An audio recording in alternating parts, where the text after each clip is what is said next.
So today we're taking a peek at Sylvox's ELF S2 series soundbar. Now this is actually step 2 in a video that I've been doing today. Step 1 was actually getting the new Frameless series up and mounted. It's next to my Deck Pro, so I can actually see the difference and eventually do a comparison video. But I wanted to finish up this setup video with a setup of the soundbar itself. So we're going to actually look at setting up this guy with the new Frameless Series TV, the one to the right. Not that it matters, whichever one I would want to put it on, it's not that big of a deal. Waterproof outdoor soundbar. And so yeah, let's get this guy out of the box. Let's see how it comes. Let's see how we're actually going to be installing this.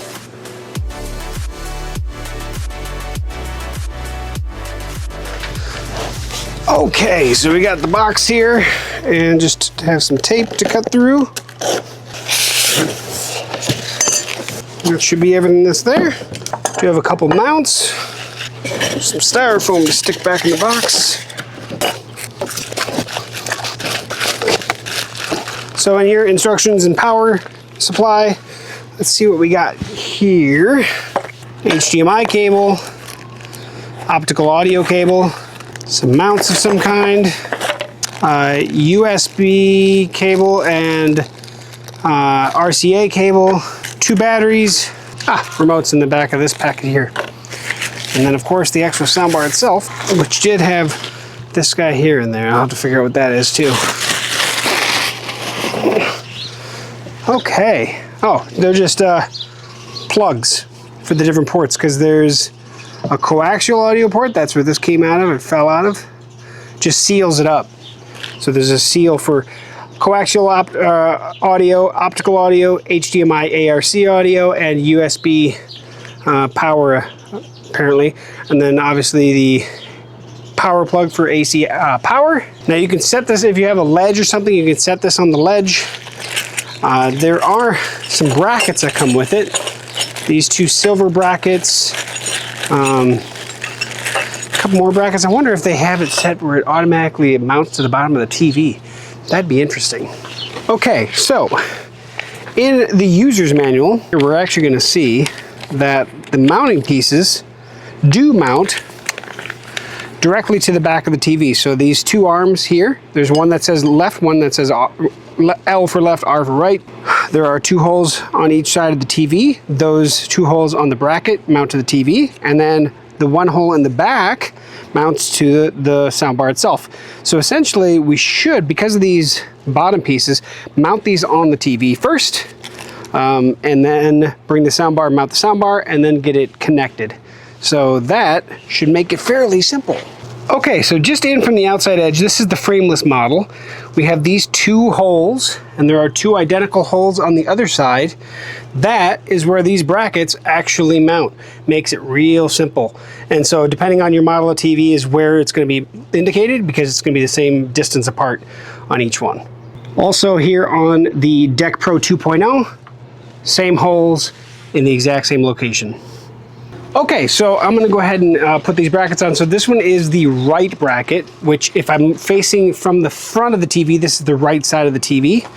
And there are 4 of these screws that come with the soundbar that you're gonna use to attach to this. Now, of course, you're gonna make sure that it L's toward the front of the TV, but I'm going ahead and gonna get these mounted real quick. All right, I'm gonna do the other one off camera real quick because I had to maneuver the TV anyway. Now you can see where this goes here. This just slides onto there, and then the last 2 screws that came in that hardware packet essentially attached this soundbar just through these small holes they have in the back. They actually look like tip screws, so we'll see how this works. I'm gonna do this far side first because it's going to be a little off camera, just because it's going to be easier to do that one last. Okay, that went a lot easier than I thought it was going to. But like I said, this one's going to be easiest to do last, just because I have more room to work. So just small screw, and just make sure it goes into that hole. That's it. We're fully baked. I just got to power it up. Now, once I'm done with this, I'm going to actually get a closer shot. It's going to be really hard to show you exactly where this is going, but this 4 foot HDMI cable is what they give you. Wish it was a little shorter. Wish they just had a little whip and make it a lot easier, because then I wouldn't have to bundle this up inside the TV, but that's okay. I'm going to connect this to the ARC port on the soundbar, the HDMI port, and then the eARC HDMI connection on the TV, and that's as simple as it is. So in this case, I gotta pull the rubber port out of the soundbar, and there is a rubber seal around it, so it seals once it goes in. Then we can route this into the TV. HDMI 2 is the eARC port. All right, let me show you what I did. So HDMI 2, as you can see, is the eARC, our ARC connection, so that one's there. I just left the extra cable down here, routed it out, and it's now down there. Now it's gonna make it a little bit harder to get that door on because the soundbar is there now, but should still be able to be done. But there it is, and then of course I'll just have the power connection that I'll have to make on the soundbar. But I wanna get this tidied up first. It's definitely doable. It's a little harder, obviously, to get to it because these are on the bottom of the TV versus on the Deck Pro. They're on the back of the TV. In all reality, the worst case scenario, you have to take the soundbar off before you close that up. But we're all good. Now comes power, which right now I'm just running down as a temporary solution anyway, just to power it up for now. Because this isn't its final home for the TV anyway. Okay, aside from the ugliness of the cables just hanging down, that looks really good. And of course, the quality of the audio should be substantially improved because we're not only getting more power output from the soundbar, but we're actually getting direction of the sound as well, rather than it coming out of the bottom of the TV. So yeah, should sound way better. I am not able to get ARC audio from the TV to this specific soundbar. Now the soundbar is ARC and the TV now supports eARC, which should be backwards compatible.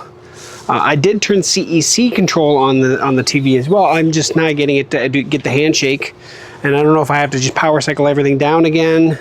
I figured it out. Back here, HDMI 2 is eARC, HDMI 1 and HDMI 3 are not, right? In the TV, if I go to settings and go to inputs, HDMI 1 is the eARC connection. I was connecting to the wrong HDMI port because the sticker on the back of the TV is incorrect. That is something I will relay to Sylvox to see if they can fix on the upcoming model. So if you run into this situation where it's not connecting, go into the input settings on the TV to see which one actually is designated for eARC and ARC. Now it seems like the soundbar is fully functioning. Okay, so I have the TV here, I have the TV speaker audio, I have the soundbar disconnected so that way we can compare between the two. So this is TV speakers. And now I'm standing right next to the camera, that's where the microphone is. And we're at 75% audio.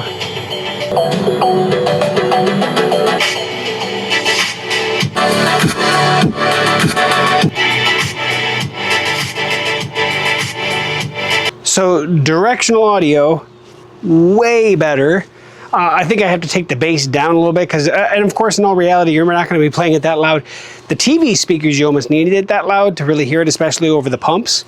But the soundbar, you wouldn't even need to have nearly that loud. So that's a really good sign, but I would want to bring the bass down a little bit so it's not thumping so much.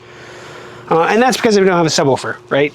But way better than TV audio. Now before as we close up here, so the ELF S2 soundbar retails at $699. It's a 2.0 soundbar, doesn't have that subwoofer, which is why you can try to thump the bass a little heavy. It does have EQ mode, so on the actual remote that it came with, you have up, down, for volume, but you also have sport, music, news, and movie mode, which can change the ambience of the soundbar. Now, I'm going to have a full review of this after I get to test this out in various circumstances, in various settings with my hot tub and such, but also trying out the different EQ modes. And the nice thing is, obviously, because it is ARC, it's being controlled from the TV, so I don't have to have this extra remote with me because this remote's not weather resistant, whereas the TV's remote is. So out of the gate, I'm super happy with it. It is fully waterproof, so I don't have to worry about this soundbar. And of course, I think it's IPX65 rated. So obviously designed to mount directly to any of the Sylvox TVs. It also has a wall mount that comes with it as well. So if you don't have a Sylvox outdoor TV, you could still use this. It just will obviously not mount directly to the TV without some kind of third-party soundbar mount. So yeah, Sylvox. Great job. I'm looking forward to testing this out. And of course, I will have more videos once I actually do this. I also want to have a comparison video between the Deck Pro 2.0 and the Frameless series, because right out of the gate, I mean, it's a night and day difference just looking at them without actually watching content on them. And so obviously playing something at the same time in different light settings and stuff, I'm looking forward to doing that. So I will have more videos. If you're interested in how I did a full video on the setup of this display before I did the soundbar itself. So if you want to check this out, I will have that video linked at the end of this as well as in the description. So otherwise, I will post all of my reviews on TechGooch, my other channel, and I will put links here for that as well once those go live. So thank you for watching to the end of this video. Like, comment, share, subscribe. As always, catch you back here on GeekSmart for another future video install and setup. Hope to see you soon.